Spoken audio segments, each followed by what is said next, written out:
Amount. Many financial analysts are saying that if mortgage giants Fannie Mae and Freddie Mac had been effectively regulated years ago, the supercharged subprime mortgage meltdown that led to the current financial mess would either never have happened or would have been nowhere near as severe. Chief White House correspondent Brett Baer rejoins us now to examine the timeline. What were those warning signs? Who raised them and who disputed them? The Bush administration raised red flags starting in April 2001. The 2002 budget request declares that the size of mortgage giants Fannie Mae and Freddie Mac is, quote, a potential problem because financial trouble in either one of them could, quote, cause strong repercussions in financial markets. In 2003, the White House warning about Fannie and Freddie was upgraded to a systemic risk that could spread beyond just the housing sector.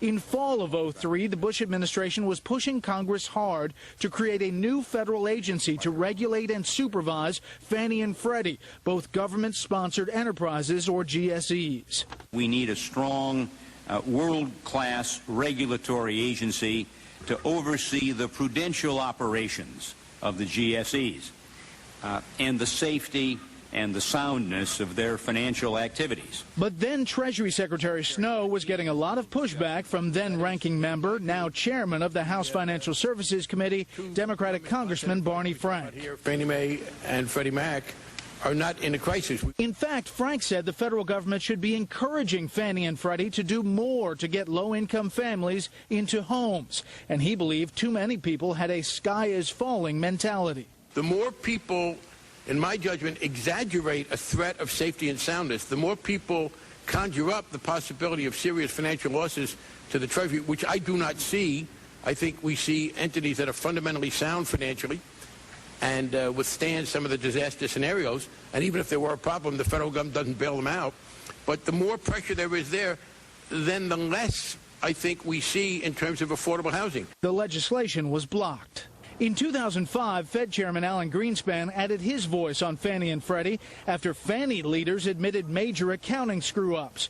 Quote, enabling these institutions to increase in size, and they will once the crisis in their judgment passes, we are placing the total financial system of the future at a substantial risk. Adding later at another hearing on the topic, if we fail to strengthen GSE regulation, we increase the possibility of insolvency and crisis. But the two mortgage giants had staunch defenders. Democratic Senator Charles Hume said, quote, I think Fannie and Freddie over the years have done an incredibly good job and are an intrinsic part of making America the best housed people in the world. If you look over the last 20 or whatever years, they've done a very, very good job. Senator John McCain co-sponsored legislation pushing for regulation, delivering a speech on the Senate floor in 2006.